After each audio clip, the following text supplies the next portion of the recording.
It's The Local Show on News Radio 570 WSYR, a service of Safe Harbor Wills and Trusts and Geddes Federal Savings and Loan.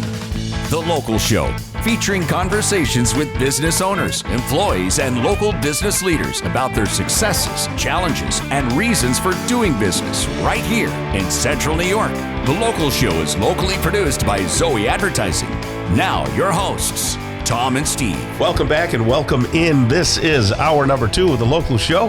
Get ready for engaging interviews with Rob Seniecle. He's the owner of Candy Cars. Brian Dumond, president of Geddes Federal Savings and Loan. And then Dr. Richard Malera, the owner of Malera Eye Care and Eyewear. And then Natasha Schmidt rounds us out. She's the co-owner of Rubberstone, New York, right here on The Local Show. Stick around. We're broadcasting from the Zoe Advertising Studio, sponsored by Safe Harbor Wills and Trusts and Geddes Federal Savings and Loan. Saved by the bell.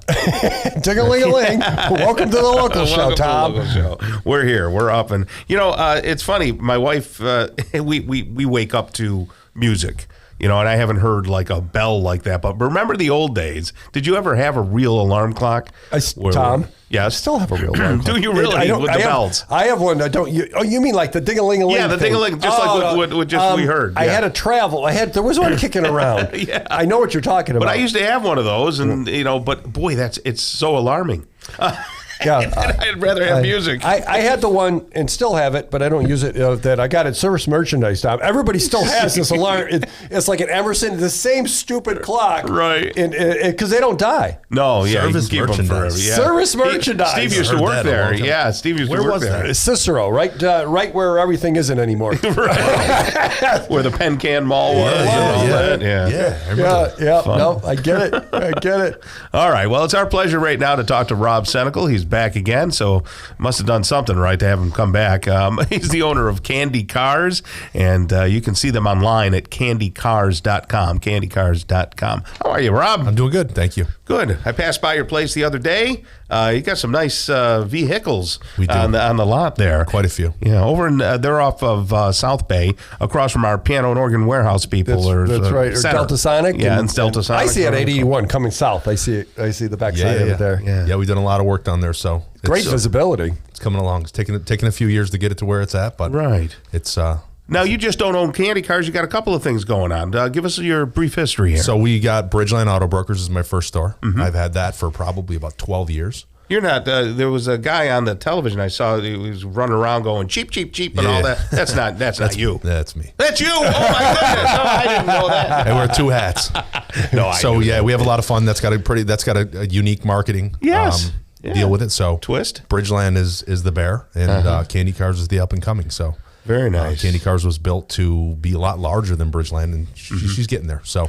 Well, it looks very classy over there. Thank you. Are cars, used cars, is that market still hotter than a pistol right now? It's slowed down. So used cars, the market's correcting right now. So we're going through that. Obviously, interest rates are going up right now. So you have a little consumer confidence is kind of quelled a little bit. Yeah. But the market is probably adjusted somewhere in the 10 to 12% range and going up to 20. So where your interest rates are going to be coming up a little bit, let's say the interest rates are going up 2 or 3 points. Right. But the buys are going to be, 15 to 20 points better. So you're still in better shape. So now still going to be a good time to buy. So we're loading up right now. We're going to buy somewhere between 500 and 600 cars over the next month. And wow. So you'll watch Candy Cars on 81, that frontage there. You'll start to see that get filled in, and it'll be a huge inventory. So let's imagine that someone here that would be a friend of mine, somebody I know, Tom. Yes. I'm asking for a friend. Had a son who was in the Air Force in Idaho.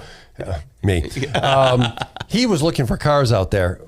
That was an awful experience. Can you get a car here and ship it there, or is that just goofy? By the time you do it, you're paying way too much. Yeah, you can. I'll give an example. I just bought a BMW X3 in Colorado. Don't tell him that, because he's not going to get BMW, yeah. I had a BMW X3. We bought 6 of these in Colorado. They came back to me, and then I shipped it back to Arizona to my in-laws.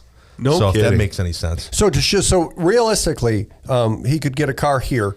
Because the dealers out near their base, to me, I felt they were predatory. I talked to one of them. Predatory in what way? In the way they were selling things. Absolutely. The guy was so unprofessional. And I'm like, we're not buying a car from this guy. And even with Nate, the guy was using like different ethnicities in the way he was talking. Oh, trying to really? hear my son's African American. Oh, was it? And he was just, and I'm like, you're such a jerk. Yeah, right, so, right. So someone could get a car and have it shipped somewhere. That's a reasonable thing. All day. Yeah.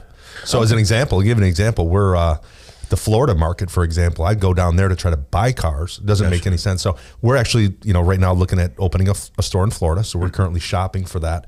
And, our game plan is really going to be the majority of the inventory in Florida we will buy here in the Northeast and ship it down there. Okay. So the prices here are a lot less than they're going to be down south. Oh, because the cars last a lot longer and they don't have the snow and the salt or market differences. Really? Okay. Yeah, and that's the difference you get. Just conversationally, that's the difference you're going to get with these Carvanas and these corporate companies because they have dealerships in every state. So, for example, a 2020 Silverado might do $38,000 here in New York, but it does $41,000 in the Midwest. So what they have the ability to do is take and move the inventory. They own the market really because they could buy all the Silverados here, ship them out west. Well, I don't have that luxury of having. There's a car dealer, or there used to be, Tom, on every corner. Why? How are you different? You've grown a business, several of them, with all these other car dealers, and you just sell used, right? That's it, pre-owned. So what's your niche? How do you pull that off? Because there's car dealers everywhere. It's but Bridgeland, for example, 40% of our business is repeat and referral. We just go above and beyond with our customers, really, and we have a nice customer base. Here's the deal. It's we say this a lot of times with interviews. A lot of these dealerships just kind of they run the way they run, right? They're generationally, they just kind of coast, and then you got guys like us, and we're just kind of we're, I don't want to say young, but we're young minded. We're always forward thinking.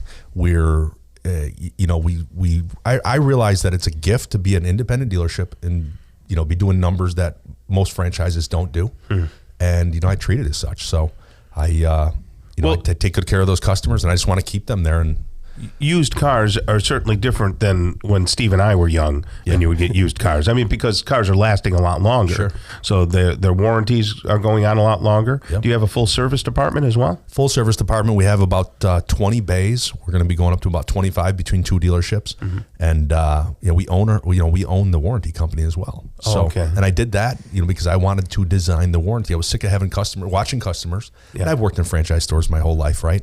And watch customers constantly upset at the service desk because this is covered or that's not covered. You got to figure out a Rubik's cube to get some coverage. So for me, I wanted full transparency, and I wanted to put something out there that was going to mirror a factory warranty with no small print. So do people have to have purchased the car from you to have service done by you? No, anybody can come in for service. So you're a big 25 bay service center? Yeah. Master technicians. I got some of the best. Are there certain brands you do and don't service? We do mostly everything. If you get into some of your foreign stuff, some of your Highline foreign stuff, meaning some of your Audis, things like that, if it gets really intricate, then obviously we'll go outside and get to somebody that specializes a little bit more on that. Yeah. Yep. What are the most popular cars and SUVs that are moving at this time? Right now, it's under $20,000. So, right now the market has slowed down. So what we do is we kind of pivoted. So my typical vehicle would be in the 30s, mid 30s price tag. And right now I'm flushing those, and I am kind of changing the strategy. So over the next few months, the majority of what I have will probably be under 25 grand. And Gotcha. that pool of buyers really don't flow with with the world so much, and they gotta it's more necessity for them, rather than a luxury. The people that are looking for the luxuries right now are kind of sitting on their hands waiting for things to do whatever they're going to do. For something. Yeah, people that need them from necessity, they got to do it. And leasing's no bargain anymore, I hear. You know what? I don't. I heard that because of the value of the cars and that the leasing, the national manufacturers aren't putting incentives there. So people that are going to lease are some of them going to buy cars because the leases aren't the deals they used to be. Yeah. Are you finding it easy to finance people still, or is that cool? Yeah, I mean, they got a little tight last month. Banks have started to kind of prepare for a recession, so they increased the interest rates a little prematurely. They were kind of just acting as if. So, they got a little bit tight, but right now this month's on fire. So they're really kind of loosening up. And well, then let's get people out to see you. That's it. All right. Thank you so much. Rob Seniecle right there. You can see he's a real human being. He's not, slick or trying to sell you something all the time. He'll come out and give you the real deal. Owner of Candy Cars right there on South Bay Road. CandyCars.com. CandyCars.com. Thank you so much. You got it. And you can go to SyracuseCars.com. We'll have both websites there. Oh, show you all the inventory in one site. There you go. Excellent. That's perfect. All right. Brian Dumond's coming up next. He's the president of Geddes Federal Savings and Loans. Stick around for that right here on The Local Show on 570 WSYR.